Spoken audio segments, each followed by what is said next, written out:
Max TV భక్తి ప్రేక్షకులకు నమస్కారం. క్రోధినామ సంవత్సరంలో ద్వాదశ రాశుల వారికి ఎలా ఉంటుందో తెలియజేయడానికి ఈ రోజు స్టూడియోలో మనతో ఉన్నారు ప్రముఖ జ్యోతిష్య వాస్తు పండితులు, పంచాంగకర్త బ్రహ్మశ్రీ డాక్టర్ నాయకంటి మల్లికార్జున శర్మ గారు.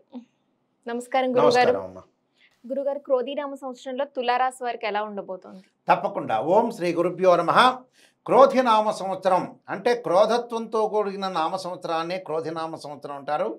మనిషి యొక్క ఆవేశము, కోపము ఇవన్నీ కూడా బహిరంగంగా చెప్పగలిగినప్పుడు వాళ్ళ యొక్క మనసులో మాటలన్నీ కూడా బహిరంగంగా రావటం వల్ల ఎదుటి వాళ్ళకి ఆ వ్యక్తిత్వం అనేది తెలిసి దానికి ఒక మంచి సలహా సూచన ఇచ్చే నామ సంవత్సరమే క్రోధినామ సంవత్సరం అంటారు. క్రోధినామ సంవత్సరంలో మరి తులారాశి వాళ్ళకి గ్రహ గమనగతులు ఏ విధంగా ఉన్నాయి, గ్రహ సంచార విషయం ఏ విధంగా ఉందో ఒక్కసారి మనం పరిశీలన చేస్తే, చిత్తా నక్షత్రం 3, 4 పాదాల్లో జన్మించిన వాళ్ళు, స్వాతి నక్షత్రం 1, 2, 3, 4 పాదాల్లో జన్మించిన వాళ్ళు, విశాఖ నక్షత్రం 1, 2, 3, 4 3 పాదాల్లో జన్మించిన వాళ్ళందరూ కూడా తులారాశి జాతకులు అవుతారు. తులారాశి జాతకులకి మరి ఏ విధంగా ఉంది, గ్రహ గమనగతులు ఏ విధంగా ఉన్నాయి, గ్రహ సంచార విషయం ఏ విధంగా ఉందో ఒకసారి పరిశీలన చేస్తే, ఈ రాశి వాళ్ళకి ముఖ్యంగా ఇక్కడ పంచమ స్థానంలో కుంభంలో శని యొక్క సంచారం, షష్టమంలో రాహు, సప్తమ అష్టమానంలో గురువు యొక్క సంచారం, వ్యయస్థానంలో కేతువు యొక్క సంచారం, అలానే రవి బుధ శుక్రగ్రహాలు ఒక నెల రోజులకో పాటు ఒక రాశి నుంచి మరొక రాశికి మారటం, కుజుడు 45 రోజుల పాటు ఒక రాశి నుంచి మరొక రాశికి మారుతూ ఉంటాడు.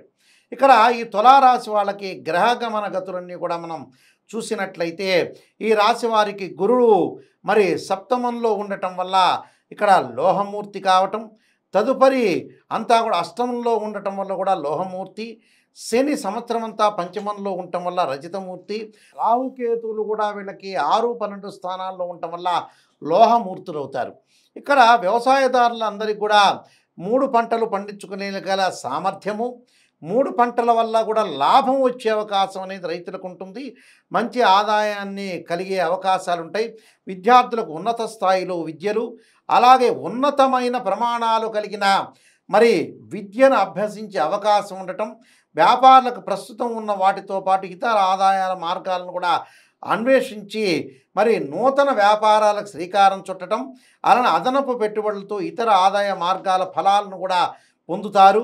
అలానే ఖాతాదారులకి మంచి మద్దతు, అలానే సహకారం బాగా ఉంటుంది. స్వతంత్రమైన వృత్తులు కలిగిన వారు కూడా అన్ని రకముల ప్రోత్సాహంతో లభించే అవకాశం ఉంటుంది. గుర్తింపు, పురస్కారాలు పొందే అవకాశం ఉంటుంది. ఆశించిన రీతిలో ఆదాయం ఉంటుంది. రాజకీయ రంగం ఉన్న వారికి కూడా ఉన్నతమైన పదవులు అలంకరించే అవకాశం, స్త్రీలకి నూతన ఆలోచనలు, అలానే నూతనంగా ముందుకు సాగించే అవకాశం ఉంటుంది. పలువురిని ఆకర్షిస్తారు. అలానే పత్రికలు వాళ్ళకి, అలానే న్యూస్ పేపర్ వాళ్ళకి, మీడియా వాళ్ళకు కూడా అనుకూలంగా ఉండే అవకాశం బాగా ఎక్కువగా ఉంటుంది. అలానే స్వజన విరోధము, అలానే కొంత వ్యతిరేకత, కొంత ఆస్తి విషయంలో కొంత జాగ్రత్తగా ఉండాలి. ఎందుకంటే తులారాశి వాళ్ళకి 2 ఆదాయం 8 ఖర్చుగా ఉంటుంది. రాజ్యపూజ్యం 1, 5 అవమానంగా ఉంటుంది. అనగానే భయభ్రాంతులు చెందాల్సిన పని లేదు. తులారాశి వాళ్ళకి ముఖ్యంగా షష్టమ స్థానంలో రాహు యొక్క ఫలితం వల్ల ఆర్థికంగా ఆదాయం బాగా పెరుగుతుంది. ఆర్థిక సంబంధించిన విషయాల్లో కూడా ముందంజలో వేస్తారు. కానీ డబ్బు అనేది ఎసెట్స్ రూపంలో వెళ్ళిపోతుంది. అంటే ఆ డబ్బుని కాస్త పొలాలు, భూములు, ఆస్తులు కొనుగోలు చేసే అవకాశాలు బాగా ఎక్కువగా ఉంటాయి.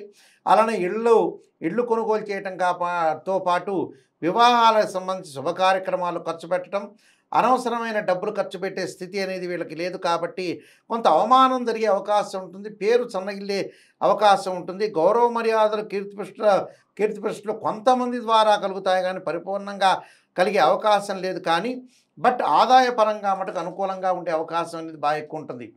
మరి ఆదాయం ఉంటే ఏమవుతుంది, ఖర్చు అవ్వడానికి కారణం ఏంటంటే కొన్ని శుభ కార్యక్రమాలకి మనం ఏదైనా సరే ఖర్చు పెడితేనే మంచిది. కాబట్టి ఖర్చు పెట్టే అవకాశం అనేది బాగుంటుంది. కాబట్టి ఎలాంటి ఆందోళన చెందకుండా వీళ్ళు ప్రశాంతంగా ముందుకు వెళ్ళొచ్చు.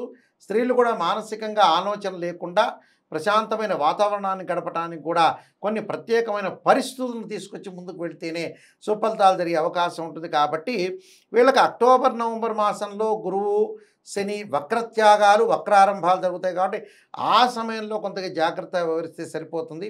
ఆరోగ్యపరంగా గతం కంటే కూడా మెరుగైన ఫలితాలు ఉంటాయి. ఎందుకంటే 6వ స్థానంలో ఇప్పుడు వీళ్ళకి తులారాశి వాళ్ళకి శని బాగాలేకపోయినా శనివత్తు రాహు అంటారు. రాహు బాగుంటాడు కాబట్టి శని ఏమీ చెడు ఫలితాలు ఇచ్చే అవకాశం లేదు కాబట్టి భయాందోళన చెందాల్సిన పని లేదు. మన జాతకాన్ని కూడా అనుసరించి ముందుకు వెళ్ళాలి. కేవలం ఈ గోచారరీత్యా అంటారు, అంటే this is the transit system అంటారు. బర్త్ చార్ట్లో చాలా ఇంపార్టెంట్గా మనం ప్రాతిపదిక తీసుకోవాలి. అయితే ఏప్రిల్ 30 వరకు సప్తమ స్థానంలో గురువు ఉండటం వల్ల మంచి ఫలితాలు ఇస్తాడు. అష్టమ స్థానంలో గురువు ఉండటం వల్ల కొంత డబ్బులు ఖర్చు చేసే అవకాశం ఉంటుంది. ఆ డబ్బులు కూడా మనకి ఖచ్చితంగా మంచి విషయాలకు మాత్రమే ఖర్చు చేసే అవకాశం ఎక్కువగా ఉంటుంది. కాబట్టి మానసికంగా ఆందోళన చెందకుండా, మనస్తాపం చెందకుండా, ఇబ్బందులు చెందకుండా ఉండటం మంచిది. మంచి సంతానం ద్వారా శుభార్తలు వినే అవకాశం ఉంటుంది. శుభార్తలు వింటారు. సంతానం ద్వారా ఇబ్బందులు కూడా పరంపరంగా కొనసాగించే అవకాశం ఎక్కువగా ఉంటుంది. కాబట్టి భూ లాభాలు కూడా కలిగే అవకాశం ఖచ్చితంగా ఉంటుంది. ఇన్కమ్ గ్రోత్ అయ్యే అవకాశం ఉంటుంది. కాబట్టి ఎలాంటి ఆందోళన చెందకుండా తులారాశి వాళ్ళకంతా కూడా మంచి జరిగే అవకాశాలే పుష్కలంగా ఉంటాయి. అలానే ప్రయాణాల వల్ల లాభం కలుగుతుంది కొంతవరకు. అలానే ప్రయాణాల వల్ల ప్రసిద్ధమైన వ్యక్తులతోటి కూడా వాళ్ళతో మాట్లాడటం వల్ల కూడా వాళ్ళకి మంచి జరిగే అవకాశం ఉంటుంది. లాభాల బాట వచ్చే అవకాశం ఎక్కువగా ఉంటుంది. కాబట్టి ప్రథమార్థంలో కొంత మంచి ఫలితాలు, అలానే సంతాన సమస్యలు, శ్రమ, కొన్ని కలహాలు, అనుకోని చిక్కులు వచ్చే అవకాశం ఉంటుంది. కాబట్టి మానసికంగా వెదగా వీళ్ళు చెందకుండా ద్వితీయార్థంలో అనుకూలమైన ఫలితాలు ఎక్కువగా ఉంటాయి. వాహనపరమైన ఇబ్బందులు, వాహనాల మీద వెళ్ళేటప్పుడు అతి వేగంగా వెళ్లకుండా శుభకరమైన కార్యక్రమాల ఖర్చులు ఉండటం, వ్యాపారంగా అనుకూలంగా ఉంటుంది. నూతన వస్తువులు కూడా వీళ్ళు సంగ్రహించే అవకాశం ఎక్కువగా ఉంటుంది, గ్రహించే అవకాశం ఉంటుంది. దొంగతనాలు కూడా జరిగే అవకాశాలు ఉంటాయి. కుటుంబపరమైన ఖర్చులు కూడా బాగా పెరిగే అవకాశం ఎక్కువగా ఉంటుంది. కాబట్టి ప్రయత్నం అనేది చేయండి, మీకు సఫలీకృతం అయ్యే అవకాశం ఉంటుంది. మానసిక ఒత్తిళ్ల వల్ల కొన్ని ఇబ్బందులు కలిగే అవకాశం ఉంటుంది. కాబట్టి ఆ ఇబ్బందులన్నీ కూడా మీరు దూరం చేసుకొని ముందుకు వెళ్ళండి. ప్రతి విషయంలో కూడా ఆచితూచి అడుగు వేయండి, మీకు సక్సెస్ అయ్యే అవకాశం ఖచ్చితంగా ఉంటుంది. కాబట్టి మీరు ఏం ఆందోళన చెందాల్సిన పని లేదు. నేను చెప్పే పరిహారాలు ఏవైతే ఉంటాయో అవన్నీ కూడా శ్రద్ధగా ఫాలో కాండి, మీరు చెయ్యండి. దానివల్ల మీకు మంచి జరిగే అవకాశం ఖచ్చితంగా ఉంటుందమ్మా. అయితే ఈ రాశివారు మరిన్ని మంచి ఫలితాల కోసం ఎలాంటి పరిహారాలు పాటించాలి?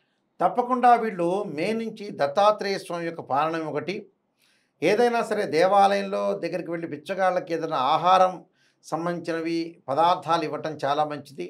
అలానే గురువును పూజ చేయండి. అలానే దేవానాంచ ఋషీనాంచ గృకాంచన సన్నిభం బుద్ధిమతం త్రిలోకేశం తమ్ నమామి బృహస్పతి అనే మంత్రాన్ని చదవండి. సుబ్రహ్మణ్య స్వామి ఆరాధన, రావి చెట్టు చుట్టూ కూడా ప్రదర్శనాలు, అంగారకాయుధే శక్తి అస్తాయి ధీమే తన్నో భౌమ ప్రచోదయాత్ అనే మంత్రాన్ని చక్కగా చదువుకోండి. చక్కగా చదువుకోవటం వల్ల కూడా మంచి జరిగే అవకాశం ఉంటుంది. మీరు ఏదైతే మన గ్రహస్థితి అనేది అనుకూలంగా లేదో ఆ గ్రహస్థితిని మరి అనుకూలంగా మార్చుకోవటానికి మీరు సాయశక్తిలా ప్రయత్నం చేయండి. దానివల్ల మంచి సుఫలితాలు జరిగే అవకాశం ఖచ్చితంగా ఉంటుంది. కాబట్టి క్రోధినామ సంవత్సరంలో వీళ్ళకి అనుకూలంగా, ఈ తులారాశి వాళ్ళకు అనుకూలంగా జరగాలని ఆశిస్తూ సర్వే జనా సుఖినో భవంతు.